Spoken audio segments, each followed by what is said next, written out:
Gracias a muchachos de la alabanza por por ser usados por Dios para elevar nuestra adoración. Quiero dar las gracias al pastor por la oportunidad y el privilegio de enseñar y compartir la palabra de Dios. Siempre será un honor y un privilegio enseñar la palabra de Dios. Estamos en este año 2022. Se ha llamado el año de la ayuda divina. Ese es el año, este es el título, el énfasis que se ha puesto para este año 2022, el año de la ayuda divina. Y el subtema que tenemos para los meses de julio y agosto es Casa de Dios, Puerta del Cielo. Y el propósito de este tema es repotenciar la estrategia de los grupos de vida. Son los grupos pequeños de edificación que desarrollamos en las casas, son grupos de edificación, de evangelismo que tenemos en nuestras casas, donde nos reunimos un día entre semana, algunos lunes, martes, bueno, el jueves no, porque el jueves tenemos reunión acá, pero nos reunimos con el propósito de edificarnos unos a otros. Si usted asiste a la iglesia, la forma de hacer parte de esta comunidad, la forma de incorporarse al liderazgo de la iglesia es participando en un grupo de vida. Esa es la forma de conectarnos unos a otros como comunidad. Y hoy quiero avanzar en este tema de Casa de Dios, Puerta del Cielo, y quiero hablar bajo el tema habla a tu generación, basados en Hechos 18, donde el apóstol Pablo está desarrollando su segundo viaje misionero, y quiero hablar bajo el tema habla a tu generación. Por favor, vaya en su Biblia a Hechos capítulo 18. A los que traen Biblia, pues, y los que la tienen ahí en el celular, si usted abre su Biblia ahí en el celular, bueno, Hechos capítulo 18. Pero antes de leer Hechos 18, voy a contarles un poquito del contexto de este pasaje que vamos a leer. Todos sabemos que Jesús muere y después de 3 días Jesús resucita, ¿no? Jesús resucita y al paso de unos días Jesús se va a encontrar con sus discípulos, y antes de ascender al cielo Jesús les da una misión, ¿no? La gran comisión. ¿Se acuerda que dice la gran comisión? Jesús les dijo: toda potestad me es dada en el cielo y en la tierra, por lo tanto, id y hacer discípulos a todas las naciones, bautizándolos en el nombre del Padre y del Hijo y del Espíritu Santo, y enseñándoles que guarden todas las cosas como yo os he mandado. Esta es la gran comisión que Jesús le da a sus discípulos. Y Jesús les hace una promesa, les dice: y he aquí que yo voy a estar con ustedes todos los días hasta el fin del mundo. Pero Jesús ascendió, entonces Jesús va a estar con sus discípulos en la persona del Espíritu Santo. No, en la persona del Espíritu Santo. Jesús asciende, los discípulos se reúnen en una casa y van a esperar. Y llega el Espíritu Santo. Y cuando llega el Espíritu Santo y habita en ellos, entonces los discípulos van a tener una experiencia sobrenatural. Van a empezar a predicar la palabra. El primer día que llega el Espíritu Santo, el apóstol Pedro predica y se convierte en 3,000 personas. ¿No? ¡Qué avivamiento! Imagínate que se conviertan 3,000 personas, ¿no? ¿Dónde metemos? ¿Quién los discipula? ¿Quién? Bueno, complejo esto. El pastor nos explicaba algo de eso hace unos días atrás. Pero después de que llega el Espíritu Santo y la iglesia empieza a crecer, ellos empiezan a predicar en Jerusalén, en la ciudad de Saldrea, y surge una iglesia que es muy importante, la iglesia de Antioquía. Voy por allá en Hechos capítulo como 5 o 6, ¿no? Empieza a surge la iglesia de Antioquía, que es una iglesia muy importante en el desarrollo de la iglesia. Esta iglesia empieza a crecer y empiezan a surgir líderes, y entonces la iglesia es movida por el Espíritu Santo para crear un equipo misionero que vayan a predicar por Asia y Europa. El líder de este equipo misionero va a ser Pablo, va a ser conocido como el apóstol Pablo. Pablo reúne otras personas, a Bernabé y a Silas, a otros, y va a ir a predicar el evangelio por toda Asia y Europa. Yo he puesto ahí un mapa de un viaje que hace Pablo. ¿Cuántos viajes hace el apóstol Pablo? A ver, ¿cuántos? 1, 2, 4 viajes hace el apóstol Pablo, ¿no? 4 viajes va a hacer el apóstol Pablo con su equipo misionero. El último viaje va a ir preso a Roma, pero Pablo va a hacer 4 viajes misioneros. Pablo va a ir por toda la cultura griega dominada por el imperio romano a predicar el evangelio de Jesús.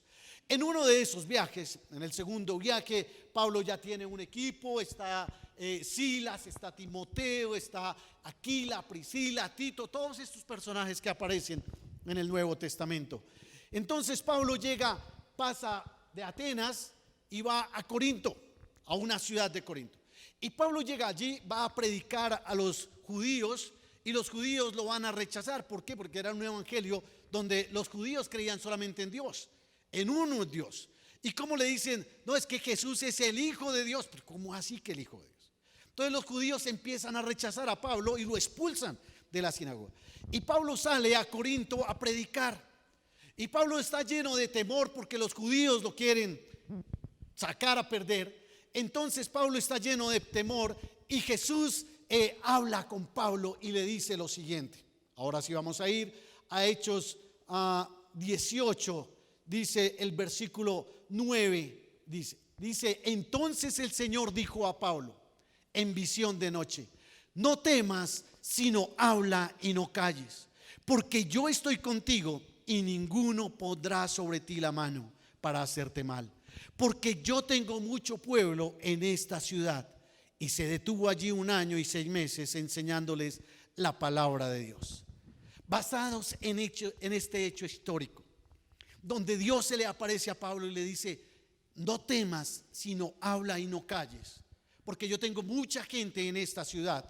Entonces vamos a hablar acerca del tema, habla a tu generación. Y voy a darles el contenido del sermón para que usted no se me pierda y para que calcule cuánto tiempo me va a estar escuchando esta mañana. Dice, voy a hablar bajo el tema, habla a tu generación. Y lo que vamos a hacer es mirar el contexto de dónde estaba Pablo, dónde Dios le da estas palabras a Pablo. Luego vamos a mirar cómo es nuestro contexto, porque eso que Dios le dijo a Pablo no lo dice a nosotros hoy. Vamos a mirar cómo es nuestra generación desde un punto de vista sociológico. Y luego de ver esto, vamos a mirar entonces quiénes somos de nuestra generación, qué le decimos a nuestra generación y finalmente qué hacemos frente a nuestra generación. Eso es lo que vamos a hacer en los próximos, espero, máximo 40 minutos. Por eso quiero invitarle para que usted disponga su corazón y abra su mente y le diga, Señor, háblame en esta mañana. Cierre sus ojos, por favor, y vamos a orar. Dígale, Señor Jesús, te doy gracias por permitirme estar en esta mañana, en este lugar. Podría estar en otro lugar, pero tu Espíritu tiene un propósito conmigo hoy. Señor, háblame. Dígale, Señor, yo dispongo mi mente, mi corazón. Y dígale en sus propias palabras, yo reprendo toda obra del diablo que me quiera sacar, todo pensamiento que me quiera sacar de este lugar lo reprendo. Y traigo mis pensamientos cautivos al señorío de Cristo. Señor Jesús, yo te doy gracias porque tú estás en este lugar.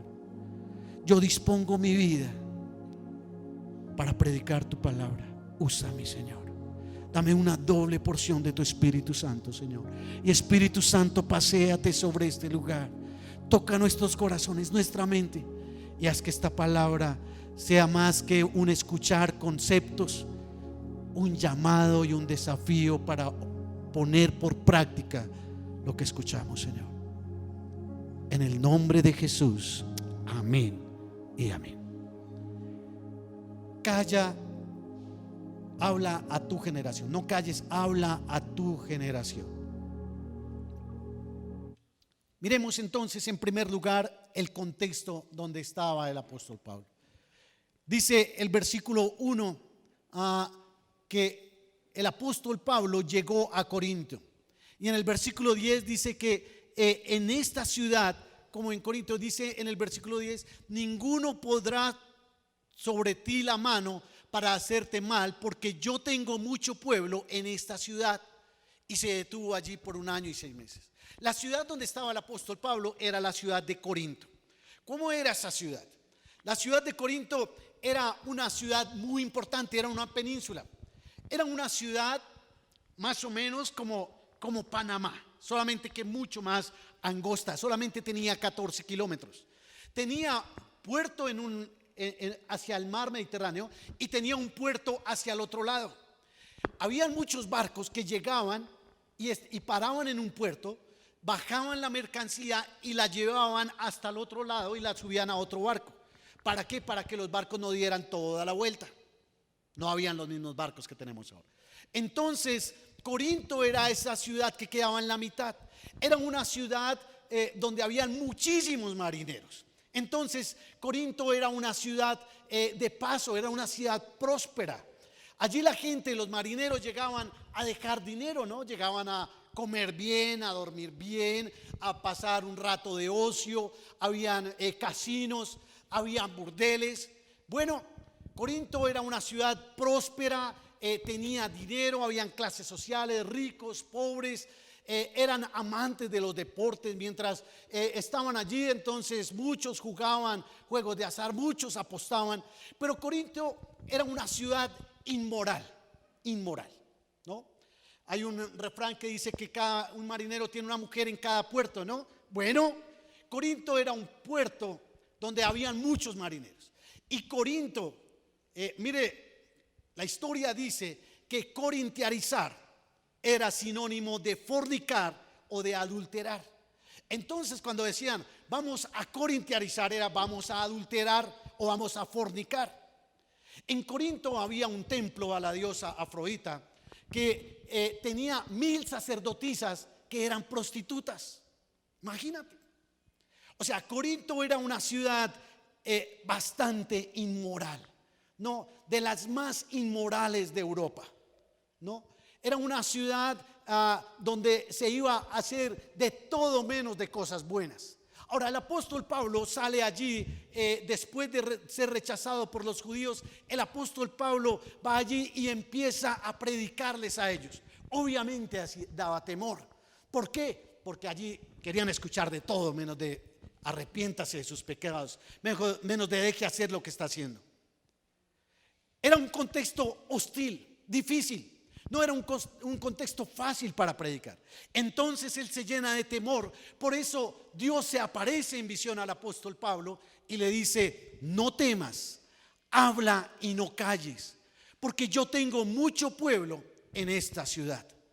Nosotros, mis hermanos, igual que el apóstol Pablo, somos llamados a hacer misión. Para Pablo, él debía hacer misión en esta ciudad difícil. Una ciudad con toda su inmoralidad, con toda su injusticia, sumergida en el placer del vicio, del momento. Allí era su contexto. Para nosotros, nuestro contexto son las personas que nos rodean. Donde usted está, en su trabajo, en la universidad, sus amigos, sus vecinos, sus familiares. Ese es su contexto, nuestra generación. Dios le dijo a Pablo: no temas, sino habla y no calles. Y nos dice a nosotros: no tengas temor, habla, no calles, habla a tu generación.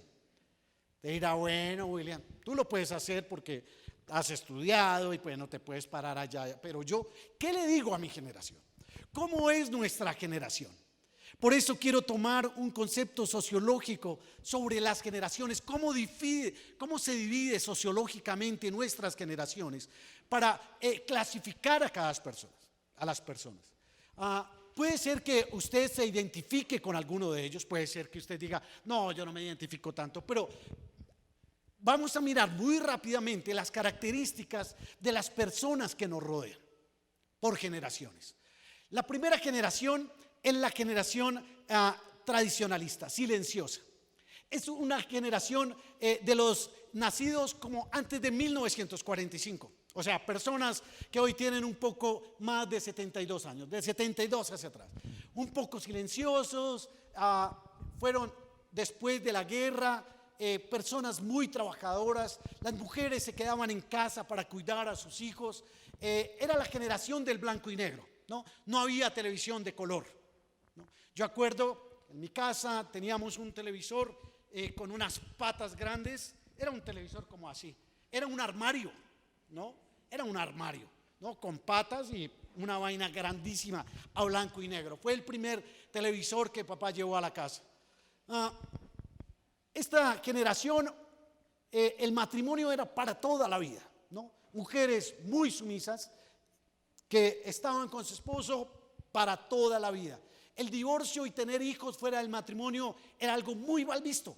De hecho, se veía muy poco, ¿no? Esta generación no tuvo internet, no tenía internet. Hoy en día no concebimos eso, ¿no? Usted necesita el internet. Si se va al internet es peor que no haya, es preferible que no haya comida, pero internet debe haber, ¿no? Bueno, esta generación que llega a nuestros grupos, digamos que son como los abuelos, ¿no? Los abuelos hoy en día. Luego de esta generación, ahora la pregunta que se hace esta generación es: ¿por qué el mundo está tan mal hoy en día? Es lo que se preguntan ellos. ¿Por qué el mundo está tan mal hoy en día? Luego de esta generación va a venir la siguiente generación, que es la generación de los baby boomers. La generación de los baby boomers se llama así porque en esta época, hoy en día tienen entre 57 y 71 años, nacidos entre el 46 y el 64.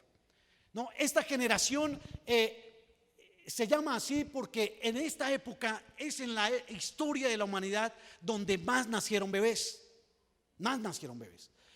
Fue la generación del rock and roll. Las mujeres de esta generación comienzan un poco a trabajar fuera de la casa. Algunas se rebelan y dicen: no, yo necesito un ingreso, entonces me voy a trabajar fuera de casa. Algunas empiezan a utilizar la computadora, y yo recuerdo las primeras computadoras que eran una cosa gigante, ¿no? Era más grande que el televisor de mi papá, ¿no? El monitor era una cosa grandísima. Esta generación hoy en día ven poca televisión, sin embargo, ven los noticieros y ven programas de entretenimiento y programas educativos. Les gusta que los productos sean personalizados. Ya empiezan a utilizar un poco más los servicios bancarios y empiezan a hacer otras cosas que nosotros conocemos hoy en día. Para los baby boomers, la pregunta importante: crecieron pensando que la verdad había que probarla. ¿Cómo que no comen entero? Entonces esta persona quiere una doctrina sólida, no quiere pasar entero, sino quieres que tú le expliques, bueno, la salvación se pierde o no se pierde, Judas se salva o no se salva. Bueno, este tipo de personas van a llegar a tu grupo. ¿Cómo atender a un baby boomer que llega a tu célula? Debes estudiar y debes de prepararte, porque la pregunta de los baby boomers es: ¿qué es la verdad? ¿Qué es la verdad? ¿No? Van a empezar a interrogarte muchísimo. Ahora después de la generación de los baby boomers, está la generación X. La generación X, nacidos entre el 65 y el 80, tienen entre 42 y 62 años. La generación X crecieron, ya entonces la mamá se fue a trabajar, el papá también, entonces muchos crecieron en la calle. Bueno, de esa generación soy yo, ¿no? Jugábamos en el barrio con los amigos, al yermis, al fútbol, a la lleva, al rejo escondido. Bueno, hago parte de esta generación. Muchas familias empezaron a divorciarse porque el papá y la mamá se fueron. Y algunos hombres, bueno, el machista dijo: bueno, yo no voy a tolerar esto, que mi mujer gane más que yo, que trabaje, que yo tenga que venir a la casa a hacer oficio. No, chao. Entonces muchos matrimonios se empezaron a divorciar. Esta generación vivió la crisis del SIDA, ¿no? Y también empezó a sufrir la inflación, empezaron a usar las tarjetas de crédito y son un poco escépticos, ¿no? Impresionados con la autoridad, no se dejan impresionar mucho. Y algo característico de esta generación es que es mucho más rebelde, mucho más rebelde. Los jóvenes de esta generación eran mucho más rebeldes.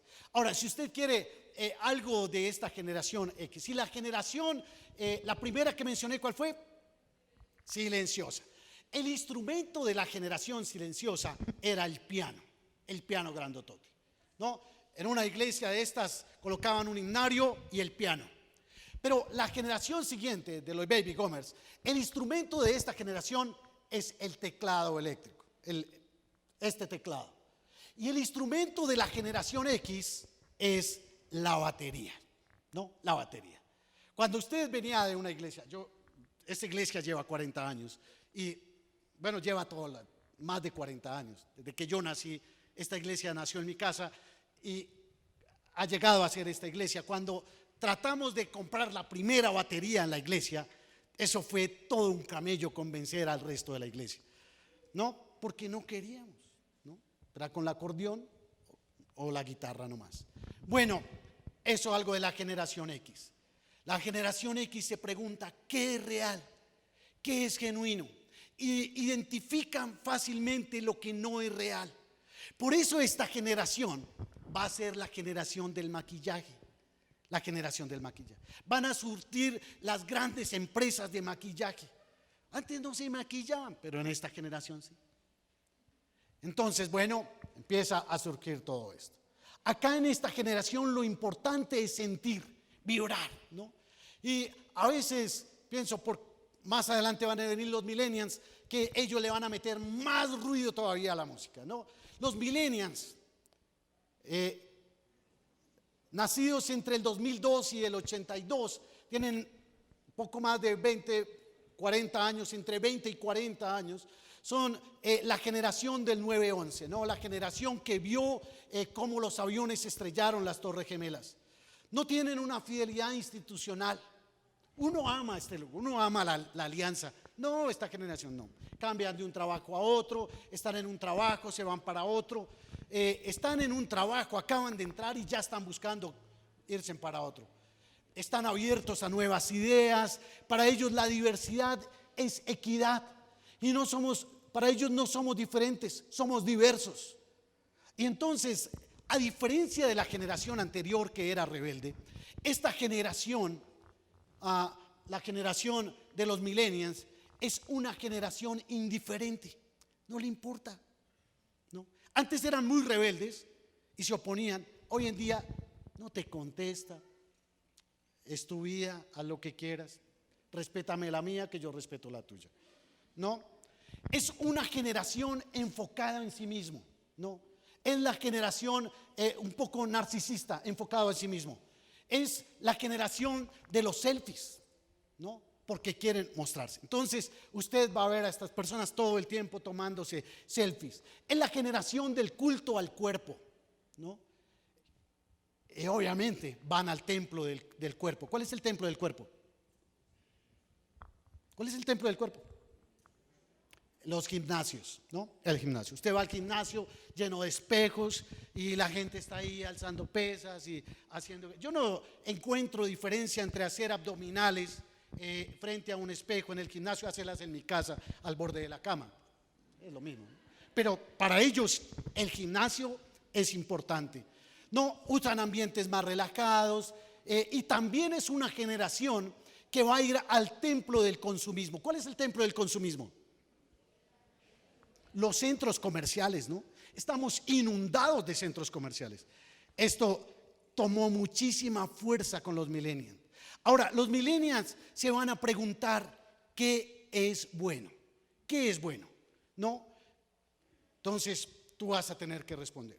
Y cuando tú les hablas de religión, ¿eso es bueno? ¿Por qué? Porque eso quita la pobreza, quita la fe, realmente ayuda. ¿Por qué ayuda? Finalmente está la generación Z, los nacidos, los menores de 21 años. Estos menores de 21 años han nacido nativos con la tecnología. Parece que al bebé le quitan el chupo y coge el celular, ¿no? Impresionante. Los menores de 21 necesitan la tecnología, ¿no? Si tú tienes un hijo menor de 21 años y lo quieres castigar, quítale el celular. Yo tengo 2 en mi casa. Yo tengo 2 generación Z en mi casa, ¿no? Si tú le quitas el celular, tremendo lío, ¿no? Ahí lo tendrás andando pianito. Y todas las discusiones entre los papás es a los cuántos años debo de darle celular a mis hijos, ¿no? Porque lo que les digo, quieren soltar el chupo y coger el celular, ¿no? Impresionante. La generación Z son nacidos digitales. Tienen fatiga ecológica, ¿no? Siempre están pensando en el medio ambiente, el carro eléctrico, en reciclar, en que no botes. Bueno, antes no había nada de eso. Vivieron el COVID, pandemia y pospandemia, ¿no? Acostumbrados a el tapabocas. Creo que a los que somos más viejos nos incomoda muchísimo. Yo no aguanto el tapabocas todo el día, ¿no? Tú coges un chico, mi sobrino tiene 4 o 5 años y él puede jugar fútbol con el tapabocas. No. El chiquito se acostumbró al tapabocas. Abrazan la diversidad, celebra la diversidad, y esta generación Z es un poco que reúne todo esto de la indiferencia de la digital. Se relacionan de una forma completamente diferente. A veces yo llego a mi casa y mis hijos están cada uno en su cuarto. Yo les digo, venga, estos chinos no salen. No, mis hijos no les gusta salir de la casa. No, pues es que en la casa ellos no. Si usted cree que su hijo utiliza Facebook, no, Facebook ya pasó de moda hace rato. Y WhatsApp, no, mis hijos ya no usan WhatsApp, ¿no? Instagram, Snapchat, tienen un montón de redes sociales. Mi hijo se conecta por el teléfono, por el televisor, y se conecta para jugar con gente de Australia, Estados Unidos, de todo el mundo, ¿no? Entonces para ellos es más importante hablar inglés que aprender a hacer integrales o derivadas. No, es otra cosa diferente. Bueno, mis hermanos, ese es nuestro contexto. Esa es nuestra generación. Las personas de esta generación son las que llegan a nuestros grupos de vida. Son las que tenemos acá en nuestra comunidad. Ahora, déjeme hacer un resumen muy rápido de estas generaciones. Vimos que tenemos una generación silenciosa, los baby boomers, la generación X, los millennials o generación Y y la generación Z. Con ese análisis que he hecho así muy rápido, ahora sí pensemos, ¿qué le decimos a estas generaciones? ¿Qué les predicamos a estas generaciones? Porque lo que decía al comienzo es que Dios nos dice, habla a tu generación. Ahora, ¿qué le decimos a esta generación tan dispersa? Pues bien, la Biblia no pasa de moda. El apóstol Pablo, después de pasar por Corinto, les va a escribir en la primera de Corintios capítulo 2 versículo 2, les va a escribir a ellos: me propuse más bien, estando entre ustedes, no saber de otra cosa alguna excepto de Jesucristo y de este crucificado. No más. Lo que hay que predicarles es de Jesucristo y de este crucificado. El mensaje de la cruz. El mensaje de la cruz. La cruz es el elemento significativo de la fe cristiana, que identifica la fe cristiana. Jesús murió en una cruz. Sin embargo, es el elemento más maltratado de toda la fe cristiana. El hombre utiliza la cruz y la pone en su mano y se echa a la cruz para ir a robar, para ir a matar. Las personas adulteran y fornican con un escapulario en la cruz, con una cruz en el pecho. Las personas pecan aunque llevan la cruz en su pecho. La cruz, mis hermanos, es donde Jesús murió por nosotros. La Biblia enseña que Jesús, estando en el cielo, vino y habitó entre nosotros. Vino a nuestro contexto. Jesús, estando arriba, dijo: no, el hombre está allá abajo en un contexto diferente. Jesús vino y estuvo entre nosotros. Pero a diferencia de nosotros, Jesús nunca pecó. Pero sin embargo, Jesús fue a la cruz y murió por cada uno de nosotros para pagar nuestros pecados. La Biblia dice que el justo por los injustos. Jesús murió en la cruz y lo hizo para salvarnos a nosotros de la muerte eterna. Vino para rescatar al hombre de su condición, no importa cuál era su condición. Por eso Pablo debía predicar a los corintios, porque no importaba su condición, de inmoralidad, de injusticia. No importaba cuál era su condición, el mensaje de la cruz era para ellos, para salvarles a ellos, para llevarlos a una vida diferente, para llevarlos a una vida nueva. Y el mensaje es para nosotros hoy. No importa cuál generación sea, no importa lo que hayas hecho. Jesús murió en la cruz por todos tus pecados. Jesús vino para darte una vida nueva. Jesús vino para rescatarte, para que tengas una vida abundante, una vida feliz.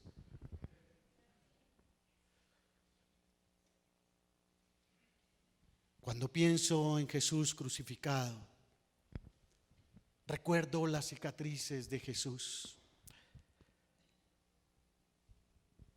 Recuerdo el momento en que Jesús se aparece a sus discípulos en Lucas 24:38. Dice la Biblia que los discípulos, obviamente, imagínense, 3 años con Jesús, con todo un proyecto con Jesús, y su maestro muere ellos lo vieron morir. Dijeron: no, chao, perdimos el año, pusimos la escalera en el lugar equivocado. Con dudas, con temor. Y Jesús se aparece en medio de ellos. Y Jesús se aparece y les dice: ¿por qué se asustan tanto? ¿Por qué les vienen dudas? Miren mis manos y mis pies. Soy yo mismo, les dice Jesús. Tóquenme y vean. Un espíritu no tiene carne ni huesos, como ven que los tengo yo. Dicho esto, les mostró las manos y los pies.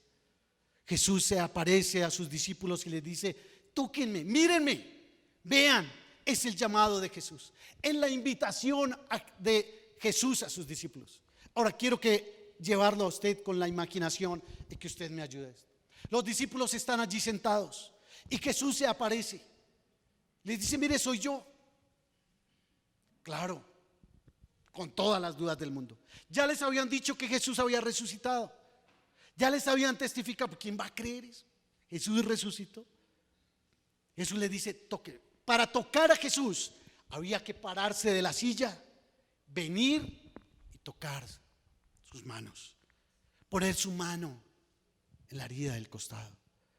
Había que tomar la decisión de pararse de ahí y venir. ¿Sabe algo? Cuando pienso en las cicatrices de Jesús, pienso que es una experiencia personal y radical, única, que jamás se olvida. Déjeme ponerlo en nuestro contexto. Cuando tú conoces a Jesús que murió y pagó por tus pecados en la cruz, cuando tú te entregas a Él, entonces jamás vas a olvidar esa relación. Vas a alimentarla todos los días, vas a crecer todos los días, vas a amar escuchar de Él, vas a amar leer su Biblia, vas a escuchar sus palabras con sed. Vas a tener sed, como dice la canción, como el ciervo brama, busca por las corrientes de las aguas. Vas a anhelar la presencia de Jesús. Cuando tú vives una experiencia personal con Jesús, eso es algo que jamás se olvida. No es algo que yo te pueda pasar, no es algo que tú puedas heredar, que pasa del papá a los hijos, del líder al otro, del pastor al otro. No. Es algo personal. Tú debes de tomar la decisión de pararte y venir a tener una relación personal con Él. Tocar las cicatrices de Jesús es algo que nos recuerda su sufrimiento en la cruz. Es algo que nos recuerda su amor por nosotros. Pienso que Jesús obviamente pudo restaurar todo su cuerpo. Cuando se para de la cruz, pues pudo sano y ya. Pero Jesús dejó las cicatrices. Y dejó las cicatrices para que no tengamos duda, para invitarnos a creer en Él. Dejó las cicatrices para que no te quedes en la silla, sino que te pares y digas: bueno, yo voy a entregar mi vida a Jesús. Yo voy a creer en Él. Voy a desarrollar una relación con un Dios íntimo y personal. Que su presencia disipa mis dudas, afirma mi fe, me invitan a hablar y no callar de Él. Me invitan a hablar de mi experiencia con el Cristo crucificado y resucitado y de su obrar en mi vida. La pregunta es, ¿tú conoces a ese Jesús resucitado? ¿Realmente vives en tu vida diaria una experiencia de intimidad con Él? Que le amas, que lloras tus pecados, que te arrepientes cuando te equivocas, que vives todos los días, un día a la vez, creciendo en intimidad con Él. Porque si no, mis hermanos, tú estás viviendo una vida religiosa lejos de lo que Jesús vino a hacer en la cruz. Cuando tengo una experiencia personal con Jesús, entonces puedo dar respuestas a la pregunta de cada generación. Cada generación, la generación de los tradicionalistas que se preguntan por qué el mundo está tan mal, Jesús les dijo: yo he venido para salvar el mundo. Lo dijo en Juan 12:47.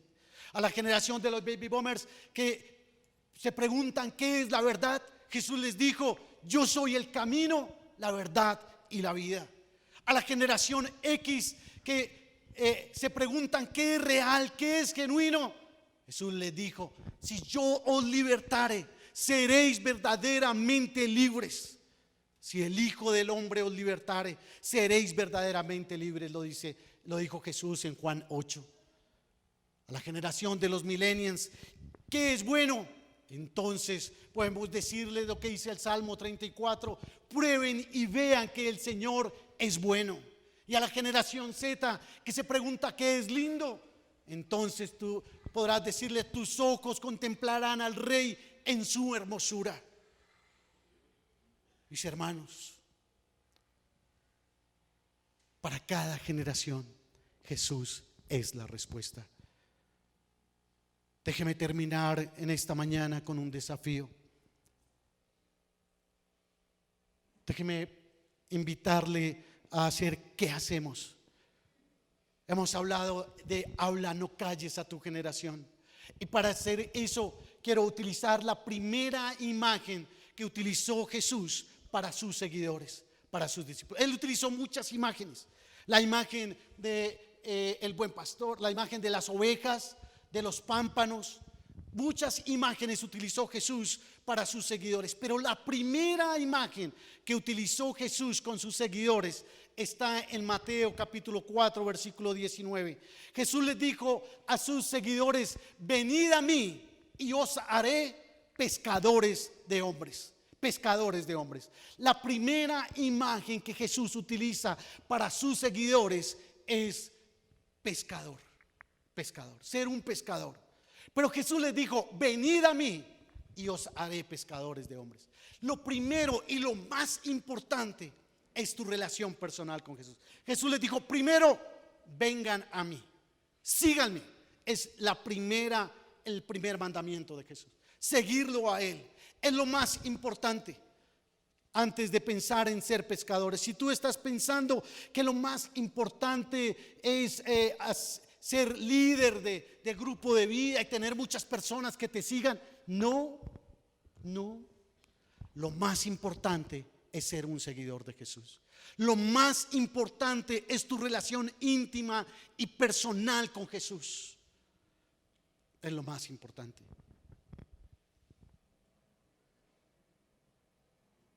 Jesús les dijo: vengan y síganme, venid en pos de mí. No les dijo: sigan detrás del pastor. Claro, amamos al pastor, lo respetamos al pastor, pero no dijo: sigan al pastor. No les dijo: vayan a una iglesia. No, Jesús no les dijo eso. Claro, amamos este lugar, queremos este lugar, nos edificamos, nos fortalecemos, somos una comunidad, pero no les dijo: vayan a una iglesia. Lo que usted le va a decir a la gente es: les va a hablar de Cristo crucificado, pero les va a enseñar a ser unos seguidores de Jesús. Es lo primero que dijo Jesús: venid a mí. Y luego sí dijo: los haré pescadores de hombres. Ahora, de una forma sencilla, ¿qué hace un pescador? ¿Qué hace un pescador? Interrumpe en la vida de un pez, ¿no? Le cambia el rumbo a la vida de un pez. ¿Qué pasa si el pez no cae en el anzuelo o en la red del pescador? ¿Dónde termina el pescado? ¿Dónde termina el pescado? ¿En el mar o en la panza de otro pescado? ¿Cierto?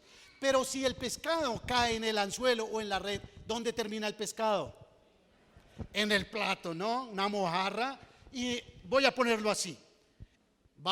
No lo vamos a comer y eso va a producir ¿qué? Vida en nosotros, porque el alimento produce vida.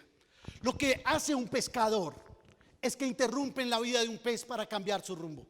Usted y yo somos llamados a ser pescadores de hombres. Somos llamados a irrumpir en la vida de otras personas que nosotros conocemos, de otros seres humanos, para cambiarles su destino y que en ellos se produzca vida.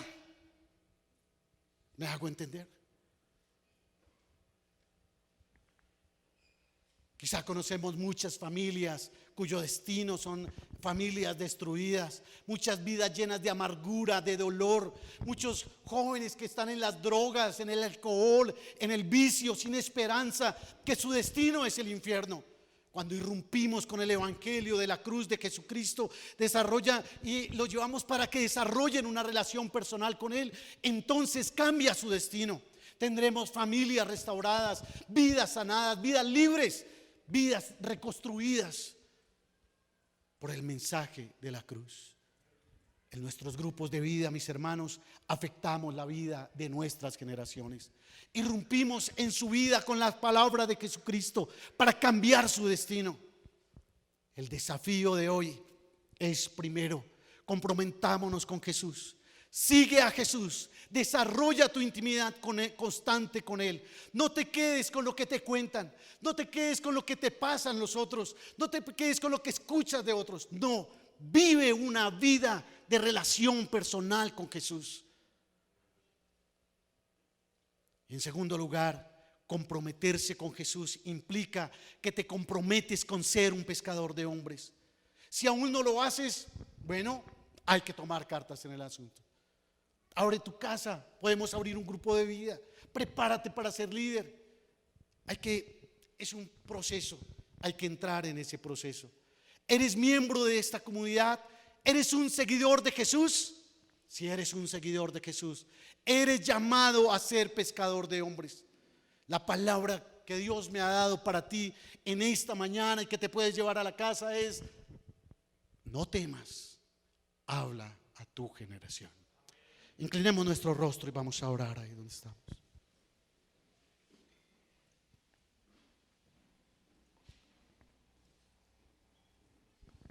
Amado Dios, te damos gracias por tu palabra en esta mañana.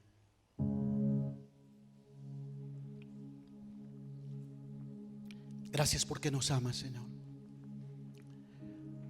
Gracias porque tú eres bueno con nosotros.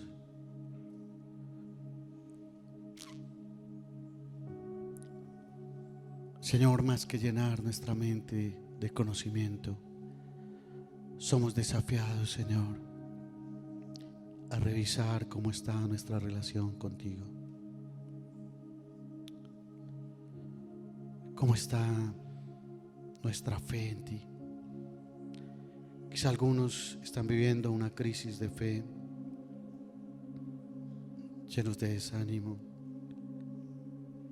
porque las cosas no han funcionado en la vida.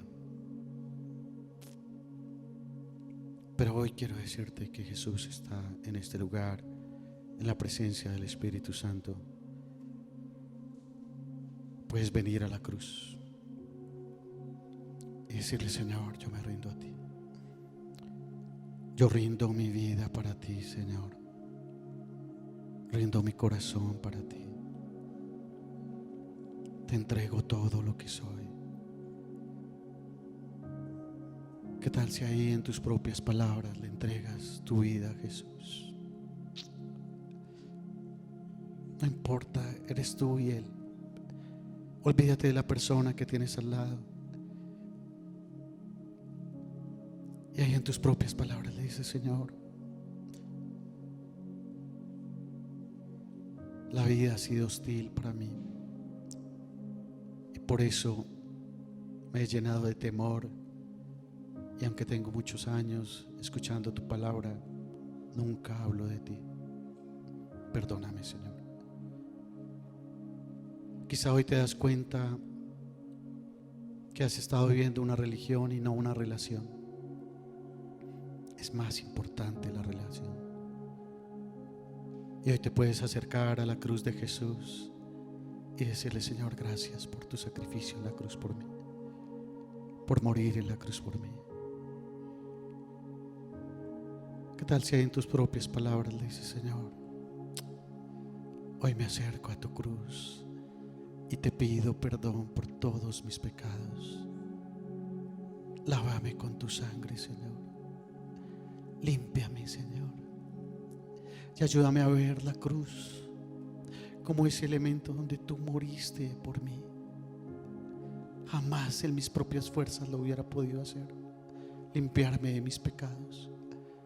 Pero gracias, Señor, hoy abrazo tu cruz, abrazo la vida eterna que tú me das. Dame esa vida nueva. Hazme libre, Señor, de mis pecados. Dame esa vida abundante que prometes, esa calidad de vida, Señor. Lávame con tu sangre. Acepto tu sacrificio y te entrego mi corazón y mi mente. Me rindo a ti.